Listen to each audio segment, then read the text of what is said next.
Hi guys, I'm back with another live. It's been a little minute, but I am back to give you guys some tips on how to create some engaging content. So I hope that this live will be super helpful for you. And once you come in, drop your name, drop what platform you're trying to grow on so I can make sure that I can give you guys some tips specific to the platform that you want to grow on. So before I get into the tips, there is just one thing that I want to address because I did get a comment that kind of rubbed me the wrong way a little while ago.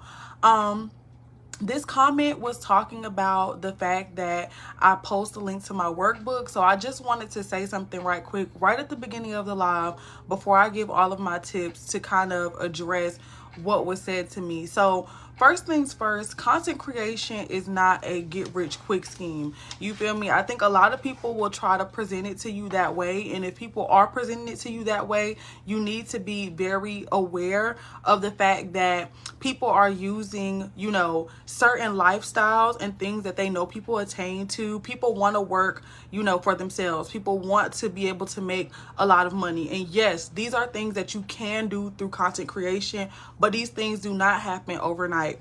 One thing that I have always tried to do is be very realistic. I have never came to you guys and made claims about, making $10,000 every month from content creation, about, gaining a substantial amount of followers in a very short period of time. The only time I share successes or things like that with you guys are when they are authentic and when they can easily be proven by you guys just going to my page.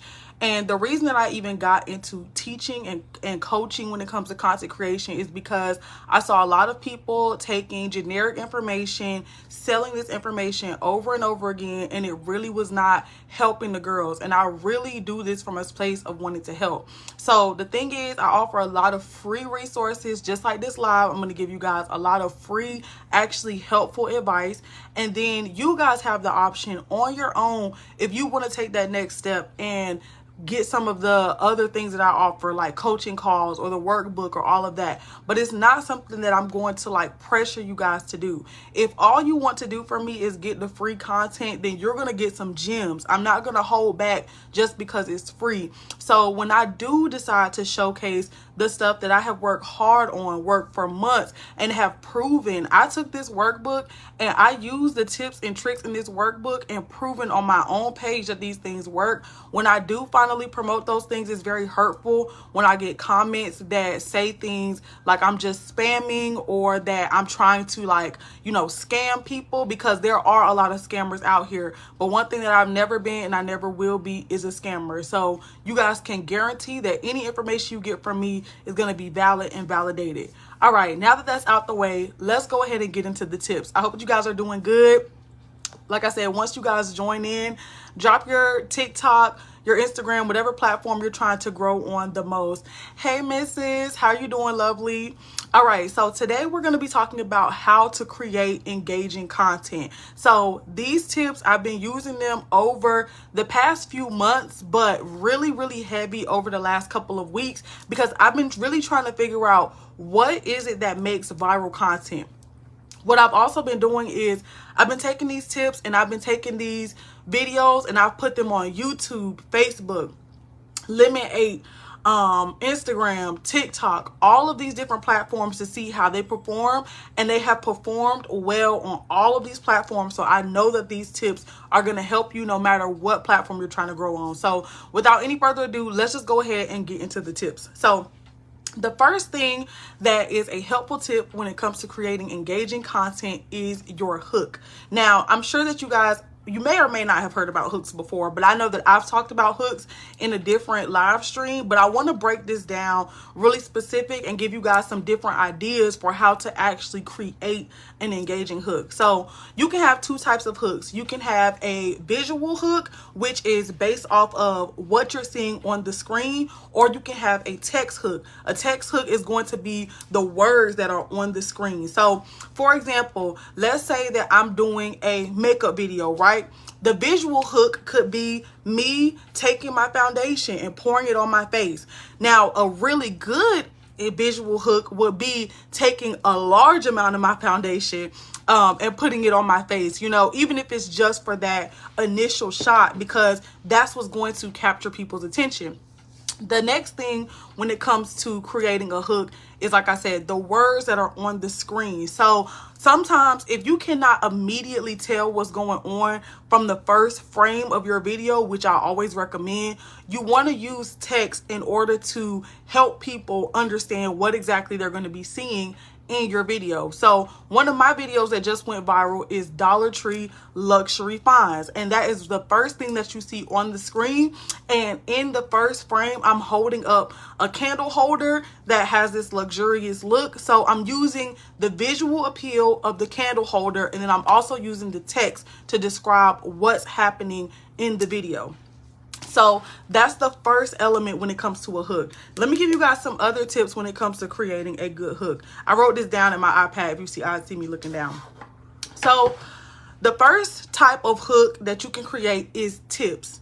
Now, another word for tips could be hacks, could be strategies, could be you know, words like that. Anything that has a kind of educational undertone, you can use those type of words to create a good hook. So in one of my other videos, I did Dollar Tree kitchen hacks. You feel me? Words like that that make people feel as though they're going to leave with another piece of information that they need. That's a really good hook.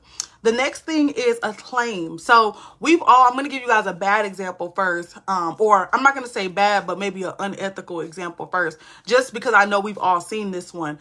For brands like Flat Tummy Tea or NutriBurst or stuff like that, we see the claims of people losing 10 pounds in 3 days, you know, so that's a claim that creates a hook. You're making a statement about something, and typically when you're making this claim, it doesn't have to be something that's as outrageous as that, but you want to find a way to add intrigue into this claim. So when I posted about my workbook, you know, a lot of people, like I said, there's an unethical way to do this and there's an ethical way to do this.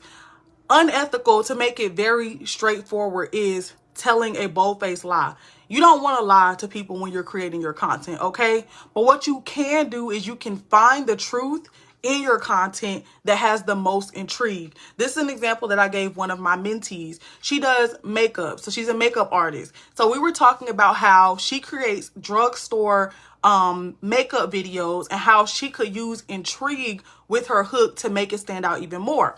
So I was telling her that the other day I went into Walmart and I saw that they had this Coty Airspun powder on sale for $1. So what she could do is go in there, you know, get a little B-roll showing that it's $1, and then doing her makeup look as she normally would using this. And now you're able to use the hook that says flawless face for $1. You feel me? And talk about how the setting powder is super important to getting a flawless face.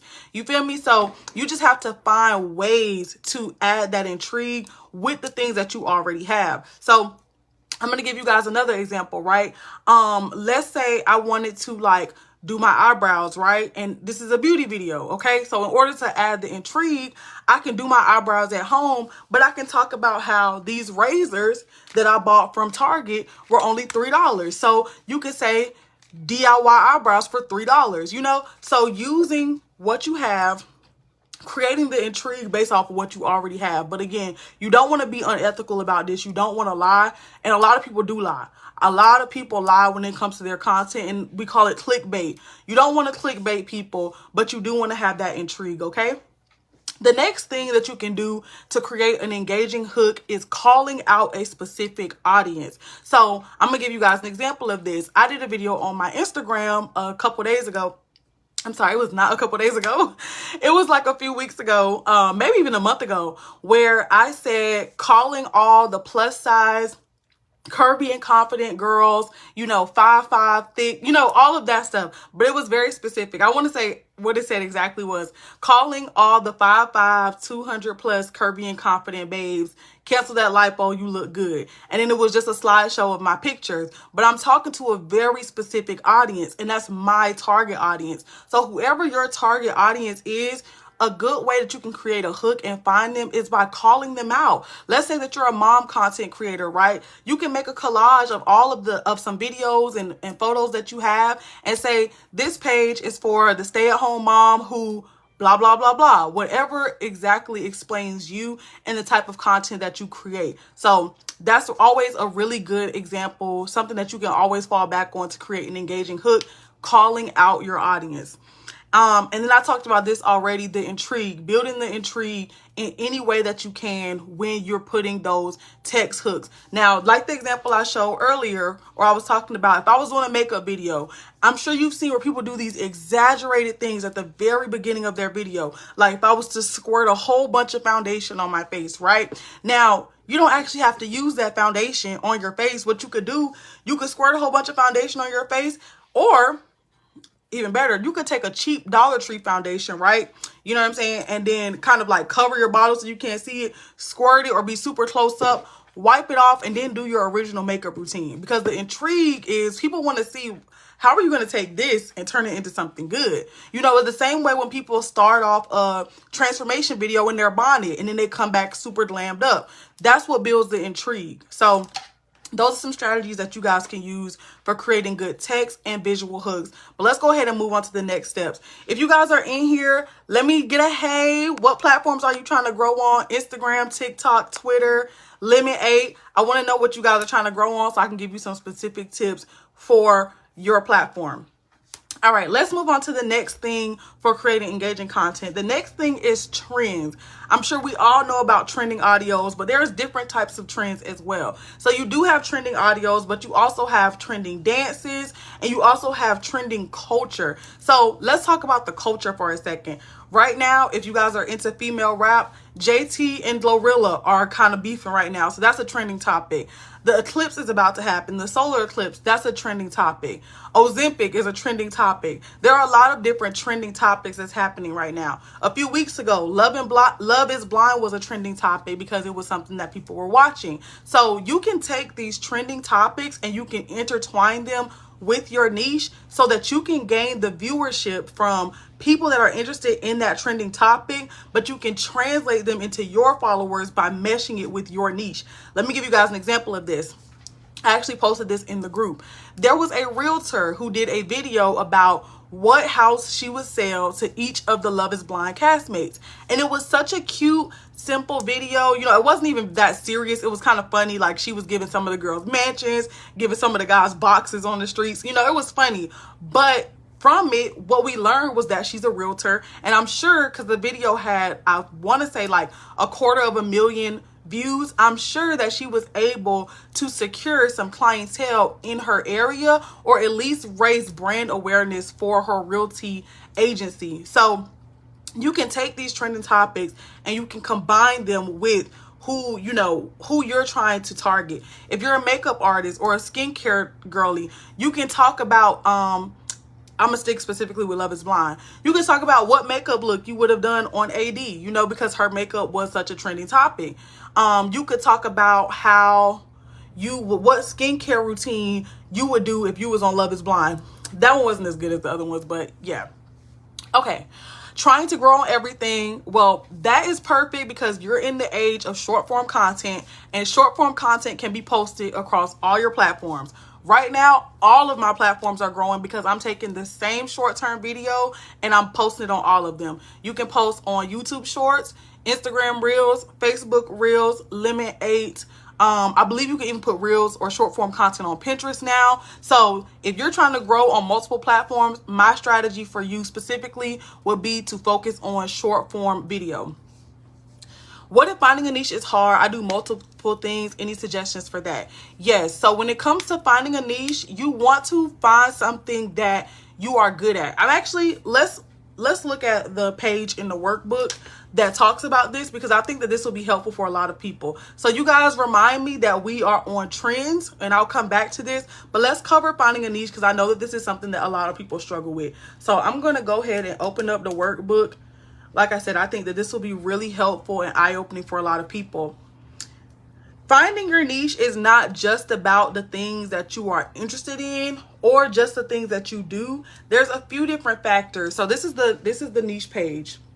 And we're going to go over the different things that you should be testing yourself for in order to choose a niche. So first things first, you have to determine, do you even want to have a niche or do you want to have a target audience? Because those are two separate things. Let me explain the difference. So a niche is a very specialized set of skills, and it's easier to understand it when we break it down backwards. So let's start at the very top of the niche pyramid, and that is the industry. So an industry is going to be fashion, travel, tech, fitness, pop culture, home and interior. All of these different things are industries. You can think about this as a certain store, right? So if you think about IKEA is a home and interior industry, but inside of IKEA, there's different aisles, and there's different subsectors in that. That's where you have your audience. So for example, let's say inside IKEA, you're going to the kids room area. So your audience are kids, or you have like a very modern, kind of minimal aesthetic.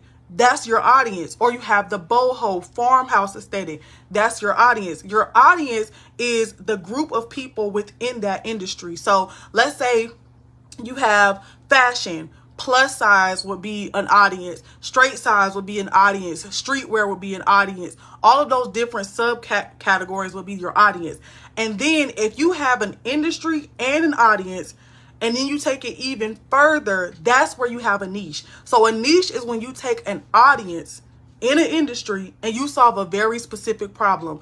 The one that I always go to is pregnant women. Pregnant women is an audience, but if you can solve a specific problem for pregnant women, you have a niche. A specific problem would be something like handling postpartum depression. So your niche is, I help pregnant women, prepare for postpartum or things like that. Okay. This workbook is available on let me see, actually, can I link it? Let me see if I can respond to you and send you the exact link. Give me one moment. I'll give you the link to it after I finish explaining this, okay? So you want to break those things down. So ask yourself first and foremost, do you even want to have a niche? Because if you really have a lot of genuine interest, you may be able to focus on an audience. Now, me personally, I'm growing an audience. The audience that I'm trying to grow is between 21 to 30-year-old millennial women. That's my audience. So what I do is I post a variety of content that falls into that. So one of the ways that I cater myself to an audience is my tagline on my profiles is your internet big sis. And then I have my bio broken down into travel, curve fashion, and adulting on a budget. So I'm not specifically doing just fashion, just travel, just home, but all of those categories, they go towards a specific audience. You feel me? I hope that makes sense. Okay, Joy, let me get you the link to this right quick. And then we can hop back into some ways to create more engaging content. Okay, I'm so glad that this is helpful. But like I said, don't feel pressure to niche down specifically.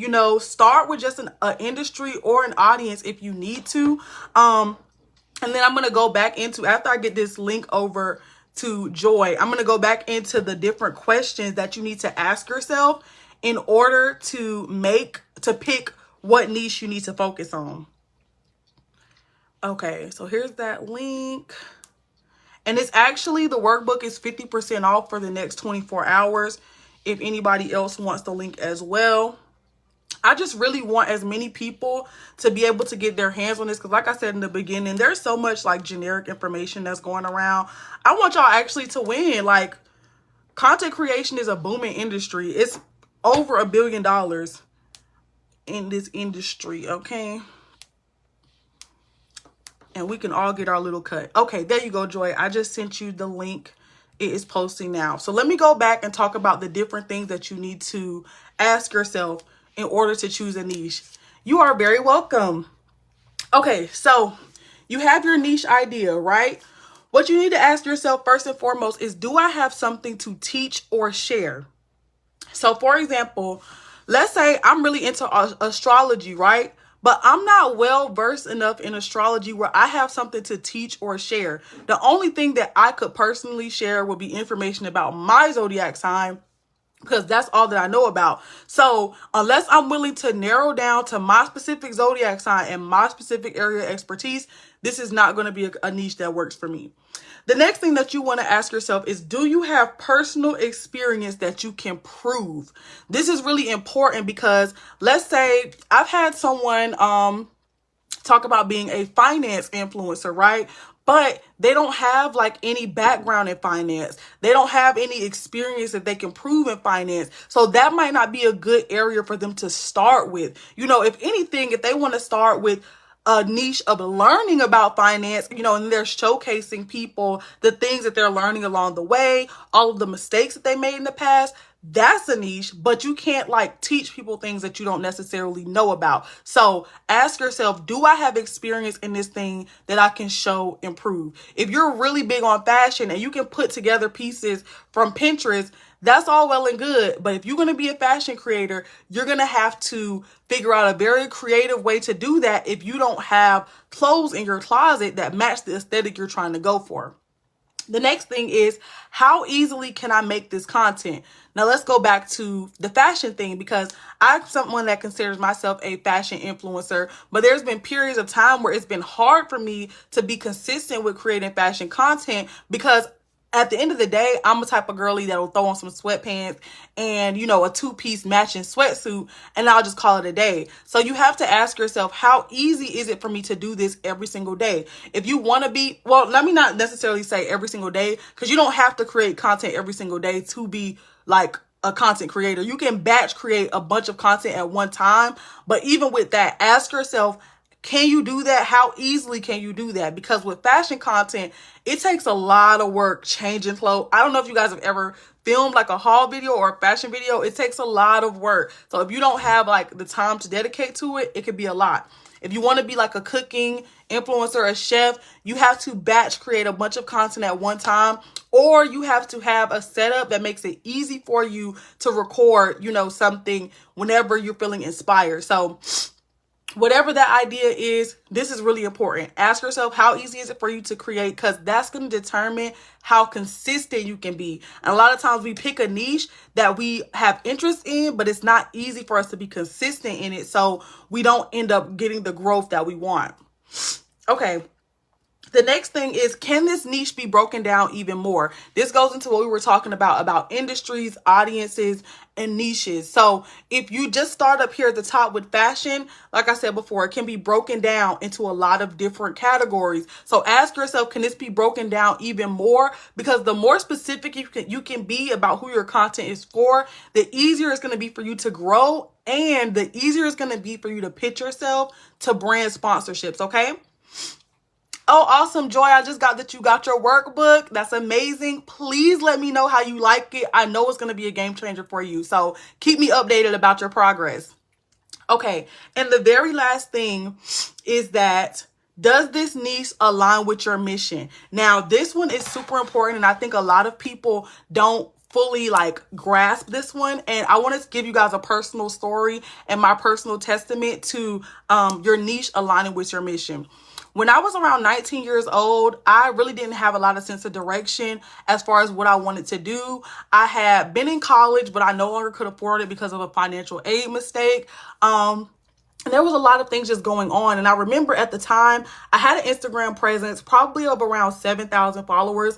And I had a life coach that I was speaking to. And she asked me why I posted the things that I posted. You know, I'm 19, 20, you know, feeling young, feeling good. So I'm posting myself in bikinis, you know, all these different things, really just for fun. And she asked me, why do you post these type of things? And I told her I didn't really have a reason. And so she was like, well, I mean, if you're going to post stuff like this, you might as well make money from it. And so from that, I ended up creating a subscription platform that would allow me to like take these pictures I was using and then make a revenue from it. However, I very quickly realized that this was not something that aligned with my mission. It was content that was easy for me to create. It was content that I already had an audience of. I was able to prove, you know, that I was fine or whatever the case may be. You feel me? But at the same time, it did not align with my mission and where I was going in my journey. And so I had to turn away from that. Now I am Awesome. Oh my gosh.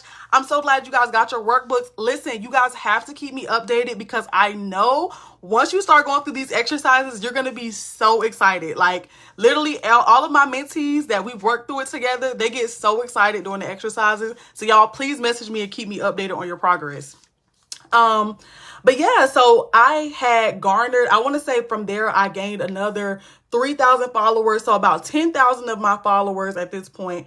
And from there, I had to like completely change up my strategy to find a way to target more women because I had built this platform that was a bunch of men. And so now I figured out how to create a content strategy that will actually get me the audience of women that I want. And I love it because I'm in my own little corner of the internet and I really feel like an internet big sister. And that aligned with my mission. Because when I thought about the things that I'm naturally good at, the things that I enjoy doing, the things I have experience with, it's being a big sister. It's being an advice giver. It's being, that person to take that leap and then showing you, okay, it's okay for you to come take that leap. And so I do that in all of my different forms in my content. I show people how they can get a luxurious life for cheap. I show people how to take care of their skin. I show them how they can get better makeup looks, and it helps me to create the audience that I want, and it's helping me to connect with the people that I actually want to connect with. So that's why it's so important to find a niche that aligns with your mission.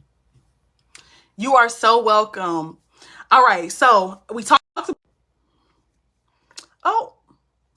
okay, so I think that we had a disconnect.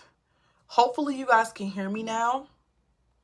I'm going to give it a couple of seconds to let you guys join back.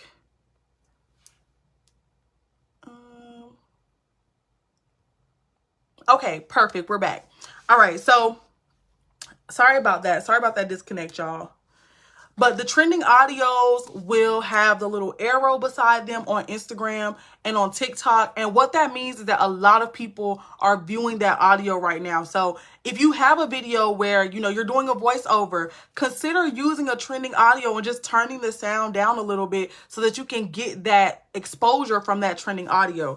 And we talked about culture. Like I said, at any given point in time, there's always things that's happening in pop culture, in society that are trending topics. So if you can get creative and find a way to incorporate those things with your niche, that's going to help you create some engaging content. Let's move on to tip number 3 for how to create engaging content. Tip number 3 is using familiar places, people, things, and faces. faces, people, places, and things. Perfect. So this is a little bit different from trending things because these familiar things may not always necessarily be trending. So let me give you guys an example of this. I tend to give my examples with the beauty industry because I started out as a beauty influencer. So forgive me for that. If you guys have different industries, drop whatever industry or niche you're in so I can give some examples that's specific to what you guys do. But for example, something that helped me a lot when I was starting to grow as a beauty influencer was instead of doing videos like my makeup tutorial, my everyday makeup, my smoky eye tutorial, what I would do is I would feature familiar products that people already knew about or had an interest in. And then I would use that product as like the push for my video, for my content. So here's an example. When I first started doing beauty videos and I was doing my everyday makeup, my neutral glam routine, those videos would not do well at all. However, my best performing makeup video was my foundation routine featuring Maybelline Fit Me.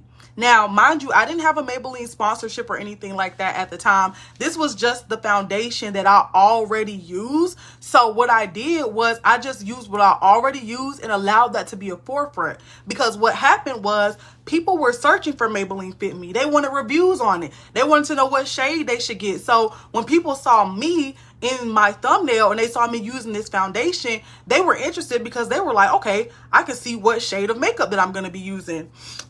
When it comes to fashion, when I was doing fashion lookbooks and stuff like that, those didn't necessarily perform as well. But once I started doing Fashion Nova spring hauls, or Pretty Little Thing spring hauls, those tended to do well for me because I was able to capitalize off of the name of that familiar brand and use that to my advantage. daily affirmation and inspiration for women, especially Black women. Okay, so what you could do there is you could easily find content of known inspirational Black women like Michelle Obama or like Cheryl. What is that lady's name from Abbott's Elementary? The one that plays Miss Barbara. I can't think of her name, but she was like the original dream girl. I always think of her when I think of motivational videos as well, because she's so like inspirational. But what you can do is just take clips of Black women, Beyonce, you know, and like use them as the background for your content. You know what I'm saying? Put that shit in. Yes, Cheryl Lee Ralph. I love her. But take those videos and use them and like repost them on your content. You can easily go to YouTube, screenshot it, you know, edit it down a little bit in CapCut, and that's a way that you can use familiar faces and people in your videos. With, hey girl, how you doing? I'm going to school to be an esthetician. I'm posting try-ons and products we use at school. That's awesome. So again, because you're creating content about something that's naturally happening in your life, it's going to be easier for you to stay consistent. So that's awesome. And what I would suggest is, like, since you're doing, I'm assuming skincare, or is it makeup? I know esthetician covers like a wide range of different things.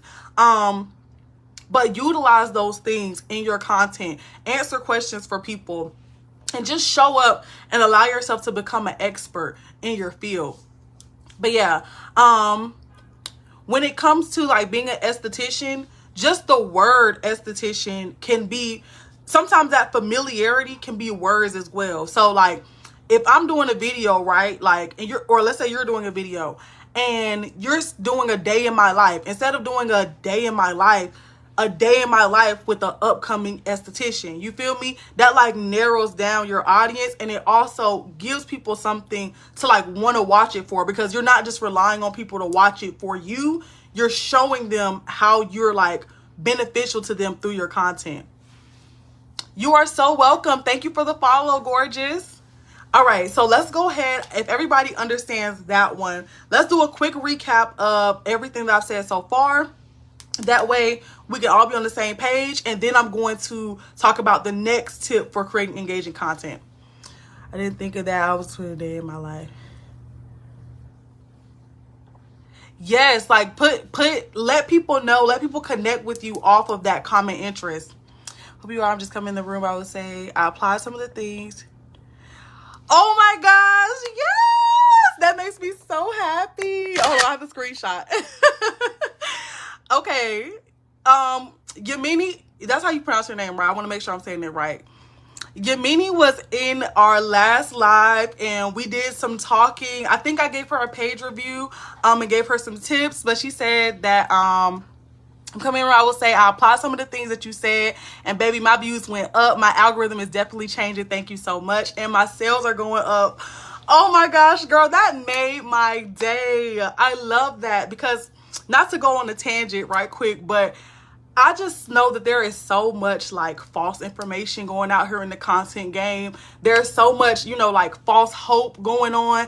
And the thing, it's taken me years to learn these things. And that's why I wanted to like come in and really give y'all some real advice. The game is not always like, you know, sunshine, rainbows. Here's a little quick tip, this is going to get you 1 million followers. But it's about those gradual steps and those gradual things that you learn over time. And it can really change your life. Like it hasn't been that long ago since we spoke. So imagine all the things that you're going to learn over the next year and the space that you're going to be in now. So that just makes me so happy. Like it almost makes me a little bit emotional, because I just remember being in that space where I was trying to be a content creator and I just really did not know what to do. And there wasn't that much helpful information that was out there like readily available. I'm grateful that you ran across me as well. And I'm really grateful that you shared your experience, because it helps me to keep going. You know, it's a lot of haters out here. It's a lot of people that don't like that we, you know, giving out these tips for the free ski. But no, I'm really glad that you're having a good experience and that these things are helpful for you. Okay, so let's go over some of the tips that we already talked about how to create engaging content, and then we're going to go into the next tip. First thing was hook. So we talked about how you can use a hook by giving tips, by using claims, by calling out an audience, and by building intrigue. We talked about how you can use trending audios, dances, and culture in order to use that audience to come to you. We talked about using familiar faces, people, places, and things. I want to give one more tip with this. I want to talk about places. So a few months ago, I did a Jamaica vlog. Jamaica is a place. People did not click on that video because of me. They clicked on it because they was familiar with Jamaica. You know, if you're going to a popular vacation destination or even your own city, even your local area, like use the location and allow the location to speak for you. You feel me? Allow the restaurant that you're going to speak for you. Allow the store that you're shopping at to speak for you. Dollar Tree, my videos that are going viral right now are about Dollar Tree. People are not watching the video for me. My face is not even in the video. They're watching it because they're familiar with Dollar Tree. So allow those familiar places, people, and things to do the heavy lifting for you, and don't rely so much on you as a person, at least when you're just getting started, because as people get to know you as a content creator, they'll become more interested in the things that you're doing on your day-to-day life. But in the beginning, allow that makeup brand to be the forefront. Allow that business to be the forefront. You know, allow the location to be the forefront, and that'll help you a lot. Okay, I knew I wasn't ready to use your digital, but I bought it because of the fact that you dropped gems. Hold on, wait. I knew I wasn't ready to use your digital, but I bought it because of the fact that the gems you dropped turned me up. Period. Okay? It's going to turn you up, girl. I'm telling you, when you do start to use it, and you think those gems help, just wait till you get through that workbook, girl. I'm telling you. The workbook is going to be on sale for the next 24 hours. I want to say, to be exact, I think it's like 28 hours or something like that. But I dropped the link up a little bit a while ago. So I think I responded to Joy's comment and I dropped the link. Let me know if y'all want me to drop the link again. I'm trying to go more towards faceless. Yes, honestly, I've been loving the faceless vibes. My Dollar Tree videos have been faceless and they've been doing so good. And I love it because it takes the pressure of me like having to get dolled up and come on camera and all of those different things. But there's so many realms that you can do with faceless. I'm going to be creating a faceless Instagram account and it's going to be all about travel. So I'll be keeping y'all updated on how that is going. Thank you. I screenshot it. I get paid tomorrow morning. I want to buy it. Girls. Yes, girls supporting girls. I love that. And I know it's going to be a great investment for you. Y'all, I'm not even gas her for real, for real. She said, girl, you're going to make me cry, girl. You're going to make me cry because all I really want to do is help the girls for real, for real. Like, if I don't make another dollar from this, I'm cool on that. All I want to do is help the girls because I just know how frustrating it is when you don't know what the heck to do. Okay, let's go ahead and get into this next tip for how to create engaging content. So the next tip is about editing. Now this one, I do have a surprise for y'all. I'm going to be doing a reel editing masterclass because my reels have been top notch lately. Okay, so be on the lookout for that. I think it's going to be a live webinar. That way y'all can ask questions. But let me give you guys some tips right now for what you can start doing that's going to help you with your editing. So the first thing is quick cuts.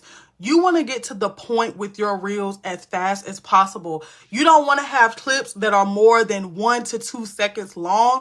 And if you do have to have clips that's more than 1 to 2 seconds long, you want to do this next tip that I'm going to give you, which is use zooms. Like zoom in, zoom out, zoom in, zoom out. It's super simple, but it's something that helps to keep people's attention. If you guys are familiar with Keith Lee, the food reviewer, he does this on the kind of extreme scale because he'll zoom in like super close to like his eye or something, and then he'll like zoom into his mouth. But those zooms, you don't have to be as extreme as he is, but they help keep people's attention because you constantly want to have something happening on the screen so that people don't like lose attention and they don't swipe. So I'm going to go back to makeup because I specifically see a lot of makeup artists make this mistake. When you're doing a client's makeup or you're doing your own makeup, you don't have to show me every single step. Or if you want to showcase, okay, I'm doing foundation, now I'm doing concealer, now I'm doing contour, you feel me? Make the clips quick because you want to get to the point as fast as possible. I don't want to watch you blend your foundation for 10 seconds. Like, I'm going to keep scrolling, you feel me? So cut out any moments that are unnecessary in your video, and I promise it will help you do better in the algorithm, because people will stay tuned longer, and hopefully they will rewatch your video, because once people start rewatching your video, the algorithm is really going to push it out. The next thing is B-roll. So what B-roll is whenever there is a secondary layer of camera footage. That's the easiest way I can think to say. I think most of you guys know what B-roll is, but like B-roll just means that I am showcasing something else while their primary video, like let's say I'm talking, is going in the background. So for example, let's keep it with makeup video. Let's say this is a makeup video. I'm like, oh yeah, like, so then I'm going to go in with my blush and da-da-da-da-da. And then as I'm doing this, I show you guys a close-up of my blush, right? It's a different video edit, but it's me showcasing my blush like this. Y'all just ignore my nails. I know they're like, but yeah, I'm recording a separate video and I'm showing my blush. And then it goes back to me like, oh yeah, and I love this blush, da-da-da-da-da. But that B-roll is separate footage. So you just record a few clips of yourself opening your products, or like, you know, using your items, whatever you're doing. If you're doing a day in my life, B-roll is like you going in the, you know, the store. Like you put your phone down. What I like to do when I'm doing like store videos, I'll put my phone like in the cart so it can like record me like picking up items and stuff like that. That's B-roll, you know? So those things kind of help you with the storytelling, and B-roll can help you keep your audience interested, because like I said, you want to have stuff happening like every couple of seconds to really keep people intrigued. The next thing when it comes to creating engaging content is using memes and using sounds. So I'm gonna put these together because I feel like they kind of like go together. You know, you guys ever watch YouTube videos and you'll see people cut to like a familiar like meme or video or something like that, and it is relevant to like the story they're telling? That's just something that again assists with that storytelling. And then you have sounds, like sound effects. There's this one funny sound effect, I think it comes from Roblox, but it's just like ooh. Like, and it's basically like, you know, I don't even know what it means. It's kind of hard to talk about it out of context, but I just used it in a recent YouTube video, and I was talking about how I spent $12 on a deodorant, and then I paid a little sound like, oof, kind of like you tripping, or like, you know, that's crazy. But yeah, so using those sound effects can help and keep people engaged too, and it can add to the entertainment factor of it. So those are all things to consider. All of these things can be done within CapCut. CapCut has stock footage. Yes, stock footage that you can use for your videos. CapCut has sound effects, a lot of sound effects. When I do this real editing masterclass, I'm going to show you guys how you can add your own sound effects in CapCut. I'm going to show you guys how you can add your own stock footage in CapCut. All of those things. I'm going to show you how you can use AI in CapCut to edit your videos faster, because that AI in CapCut, beautiful. It saves me so much time. But yeah, those are just some quick tips that you guys can start using today to make your video more engaging. If you guys want to see some examples of this in action, go to my TikTok. My TikTok is just Jalen, and you can look at my most recent videos and look at the video of me talking and doing my makeup, and notice how I'm like zooming in, I'm zooming out, I'm cutting, I'm zooming in, I'm zooming out. I have captions at the bottom to keep people's attention, all those different things. Okay, and then the very last tip that I want to give you guys tonight for how to create engaging content, and then after this we can do a little bit of Q&A, is storytelling. Storytelling is the key. Now, what creates a storytelling element in your videos? This doesn't mean you're literally telling the story about when you came to Miami and all you and your friends fell out. What it means is that you have sequence, you have suspense, or you have mystery in your story. So, for example, I went to a Hilton the other day and I did a video about me going to the Hilton. At the time of me recording, I didn't really know what the video was going to be about. So I just had a bunch of random clips that I had filmed while I was at the Hilton. So when it was time for me to edit, I was like, how am I going to, you know, make this into a story? Like, I have to make this make sense, because a lot of times what we'll do, let's say we go out, you know, we're showcasing a restaurant or something like that. If you're a lifestyle creator, we just put a bunch of random clips together and then we might talk over it or we might not. And that doesn't really have any like storytelling or sequence in it. So what I did was I put all the clips of the bathroom together, all the clips of the hotel room together, all the clips of the lobby together. And then I started with the lobby, then I started with the bathroom, and then I went into the hotel room, and then I had a clip of me cutting on the TV as the last clip. And so I was like, okay, I have this in a sequence, right? So that's the sequence part of the storytelling. We're in the same room. We're going from room to room. What I did was use the voiceover to make it a story. So I talked about how I love to take a couple days or a night to myself at a hotel. You know, I do some self-care. So I had a video of me like taking my makeup off. Again, I didn't even know when I was recording this how I was going to like put it in a sequence. But when I was washing my makeup off, I was like, I'm doing some self-care at the hotel. And then at the end, when I was cutting the TV on, I talked about how, you know, the next morning was taken care of so I could rest easy and relax knowing the next morning was taken care of. Again, if y'all want to see that video in action, it's on my TikTok. But that sequence of events, that storytelling is what keeps people intrigued. Risa Tisa is an excellent storyteller. That's why her videos went viral. You know what I'm saying? And this is Winning Peter TikTok. I love it. Thank you so much. If you can master that element of storytelling, you will be able to go so far with your content creation journey. And specifically, it will help you a lot with working with brands because they love that. They love when you're able to tell a story with your content. So throw out y'all's niches and I'll give y'all some examples for your niches. Let me talk about the esthetician. Let's talk about that, how you can make that a story, right? Let's say that you have a client coming in. Yes, I'll comment my TikTok. Let me go ahead and go in. I'm going to comment my TikTok, and I'm also going to share the link to the workbook for anybody that wants it, because I know the last link is like pretty far up. Okay. All right, so here is the link. And then my TikTok and all of my platforms, my Lemonade, my Lemonade, my Instagram, everything is just Jalen. So I'm just tagging that too. Okay, right now my business is centered around perfume and cologne dupes. Okay, so I love that because let me take that element, something that you typically wouldn't think about in a storytelling realm, and tell you how you can make it a story.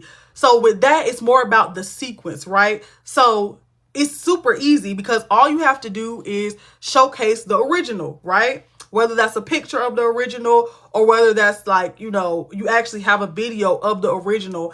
And so you talk about the original. This is YSL Black Opium. It's $128 for this bottle, and it has notes of such, such, and such, and such. This is insert dupe here. It has notes of such and such and such and such. You know what I'm saying? So the storytelling there is in the sequence of events versus, you know, a non-storytelling version of that same post would be just like putting the two together and saying, this is a good dupe. You feel me? Like the storytelling guides people through what's actually happening. You feel me? So that's just an example with something that's not typically thought about as like a storytelling niche. I hope that was helpful. I hope that actually made sense. Okay, let me talk about the esthetician for a second, because that was a little bit easier to demonstrate in the storytelling realm. So you can showcase your client walking in the door, right? Or you walking in the door to your school. Then once you get in the door to your school, you can do a close-up shot of you like picking up your materials, you know? So you're switching from like a wide angle to like a close angle of you showing those like little intimate details. You can show yourself washing your hands, putting on your gloves. You know what I'm saying? You pulling out your waxing equipment. I'm just like, you know, going there because I know there's a lot of different like areas of expertise with estheticians, but you know, showcasing those things.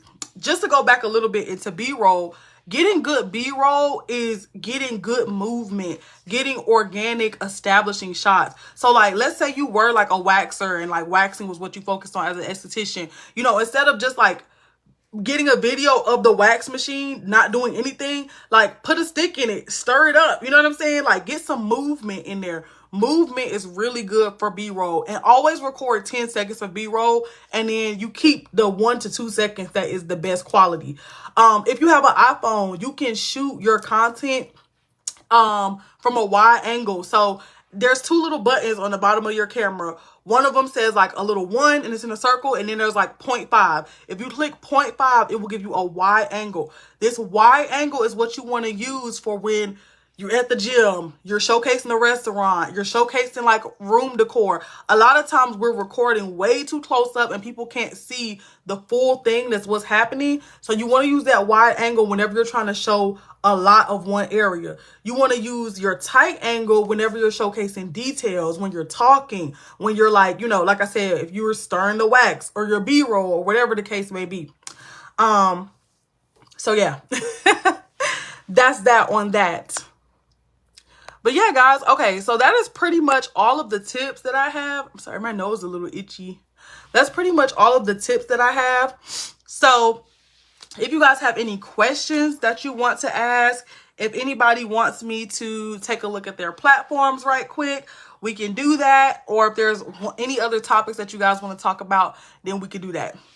Yes, I'm on the right track then, because I literally just made a video last week describing the different notes. Yes, I love that. Yes. And then you can take these ideas and like, especially if you're doing it on TikTok. I'm going to tell you guys a little hack that I've learned on TikTok. If people are commenting on your video on TikTok and it's doing well, respond to those comments with a video. It will really help that video to do well as well. So, you know, when you're describing the notes, we're describing the notes of the video, of the perfume, right? And you're talking about if it's a day to night thing and somebody comments and they're like, oh, like what are some other good nighttime reviews? Girl, my mind is moving so much faster than my mouth right now. So it's just like, I don't know. If someone asks, what are some other good nighttime perfumes? You can respond to that. And now you have a whole separate video. These are my favorite nighttime perfumes. You know what I'm saying? And when you get a good little flow going, people will help you create your content for you. Just answer the questions that people have for you. On one of my Dollar Tree video, I was talking about how I put my Jamaican limestone in a jar from Dollar Tree. You know, I really didn't expect people to be interested in that, but people are asking like, oh, what does Jamaican limestone do? Oh, what is this? Da, da, da. So now I can just respond to that video talking about the Jamaican limestone. Now I have another video, a content idea. Okay. I got that from that app that you said. Oh, awesome. I'm so glad that you got some good, helpful tips and that you actually went and applied them. So make sure that you like applaud yourself, because a lot of people will get the information and they won't do anything with it, but you're actually using it and you're actually making things happen. So I'm proud of you, girl. Shout out to you. But yes, so I hope that these tips were helpful for creating engaging content, because I think this is the next step after you choose your niche. Creating that engaging content will help you so much. And then you can go a little bit further with setting up your affiliate links, creating like getting brand sponsorships, getting your media kit together, all of those different types of things. You are very, very welcome. So I'm going to give you guys just a couple minutes to ask any questions, and then I'm going to go ahead and get off.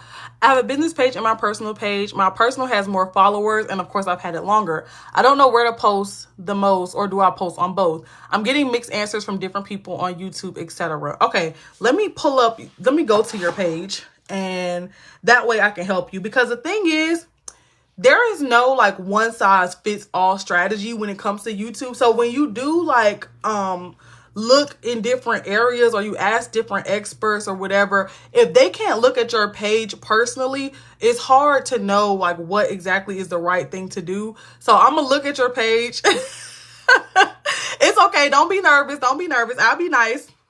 But it's best to like look at your page. That way I can tell you what will work best for you, because different scenarios work different for different people. While I'm looking, what is your business? Like, what is your business page about? And then let me go ahead and find your page. Oh no, why wouldn't it let me comment? Okay, I'm just gonna search it on my iPad right quick. But yeah, let me know what is your business so I can know what type of content you should post. That way, I mean, you may be able to post on both or separate, but it really depends on your audience and what your business is and all of those different things. Okay. Let me see. So I'm a weight loss coach. Okay, perfect. Okay, so I see your personal page. Let me see. What is the name of your business page? Because I'm not seeing it on your profile. So let me take a look at that. I'm a weight loss coach, but I'm focusing on self-love, motivation, and self-care.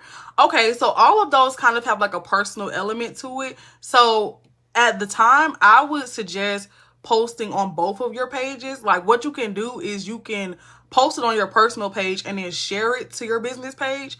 That's personally what I would do. That's what I do with my business page. But let me see what your actual business page talks. Okay, is Divine Herbal Roots the business page? Because I see that you posted on TikTok. Let me see.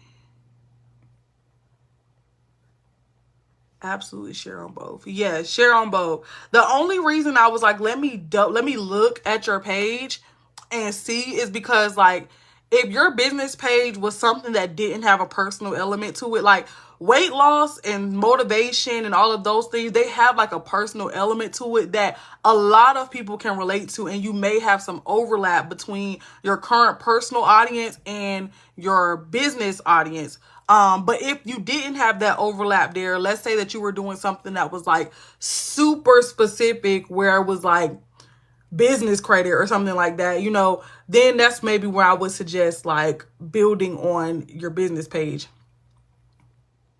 Yes, that's true. You can set it up where you can automatically post on both. Okay, so let me look up your business page. Let me ask this. With starting a business page, did you start the business page kind of just like, I feel like I should have a business page, or was there a specific reason that you wanted to create a separate business page? Marie Holistic Haven. And the reason I asked that is because I see there like both your name and stuff. Okay, perfect. Oh, I couldn't remember it. Awesome. I love this cute post about one has to go. It's like Brussels sprouts and like okra and stuff like that. That's super cute. Okay, your full body. Okay, so I'm seeing that you're actively posting on this page, which is good. So yeah, I would continue to post on both pages. I would take some of the advice that we talked about today, and use that. But I see that you do a good job of like doing the quick cuts on your videos. Jeffrey Guy, perfect. Okay, awesome. I would definitely say everyone that I follow on YouTube said I should. Yeah, that you should post on both. Yeah.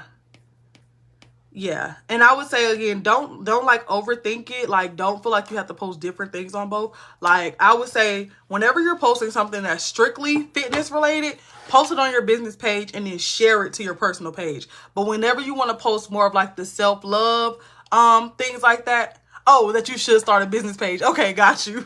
See, the thing is though, when it comes to something like weight loss, you don't technically need a business page or like a separate page because you're not selling like, let me actually check your website before I say that, but it doesn't seem to me that you're selling like a physical product. You're selling something digital. And also it's not, okay, so this is what I always tell my mentees, and this is my personal experience and my advice when it comes to creating a business page. You want to create a separate page when your business is outside of yourself, or you want to brand your business as being like an organization or as like a separate entity outside of yourself, right? So think Walmart and then think Walter or whatever that man's name is that owned Walmart. You feel me? When you think of Walmart, you don't think of that particular person, which is why I can't even think of what his name is, the owner of Walmart. You think about Walmart as the brand, as the business. So with you, you've created a personal brand. You know what I mean? So you don't necessarily have to have a separate business page. Now, let's say it was just the Holistic Haven. And then with the Holistic Haven, you had herbs, or you had like Sam Walton. Okay, thank you. Thank you. I know it was Walt something in there. But let's say you just had the Holistic Haven, right? And you were selling herbs, and you were selling smoothies, and you were selling all of these different physical products, and you wanted to separate the brand from yourself. That's when you create that separation. But you're building a personal brand based off of your own personal testimony and your own experiences. So you don't necessarily have to have a business page specifically for that.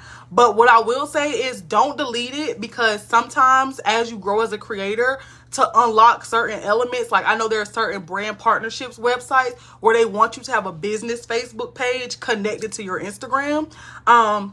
What you can do is connect your Instagram, if you have one, to this business page, and then you can schedule your post that way. So there are benefits to having a business page, but what I would say is don't stress with posting on the business page.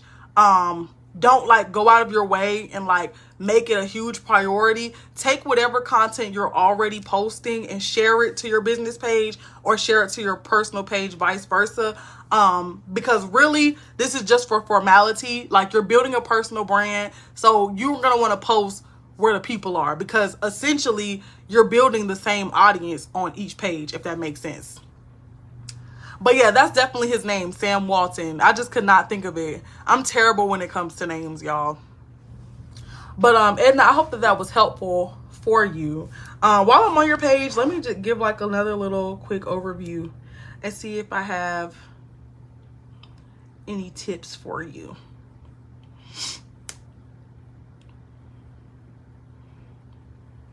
Let me see. I think as of now, the only tip that I would have is just to add more of your personality in some of these static posts.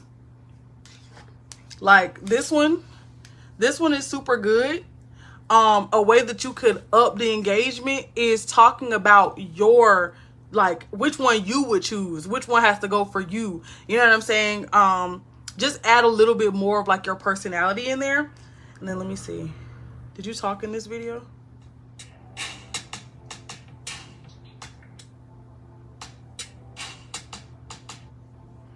Okay, this video is really good too.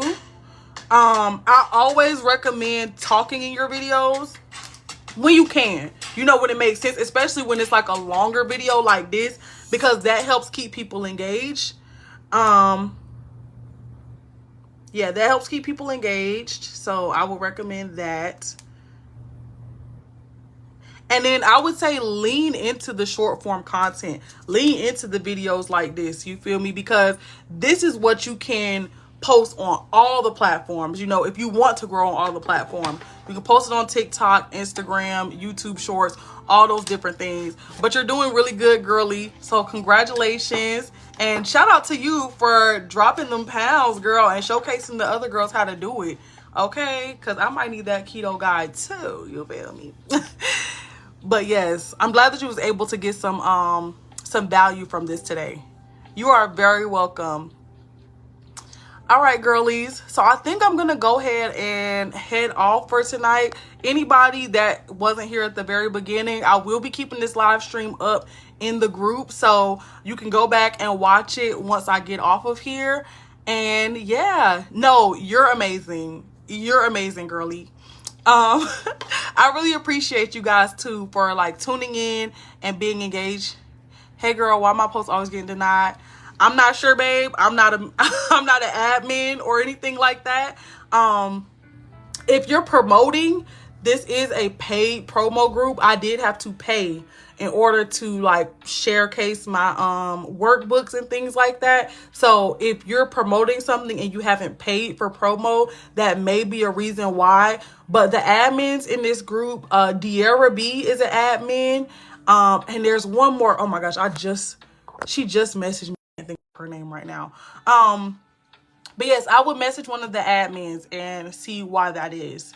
But yeah, I really appreciate you girlies for coming in, for like letting me be a part of your night tonight. And I really hope that you got some good insight from this. And I will be back with some more lives very soon. Make sure you guys follow me, because then you'll be notified when I do go live and you won't miss it.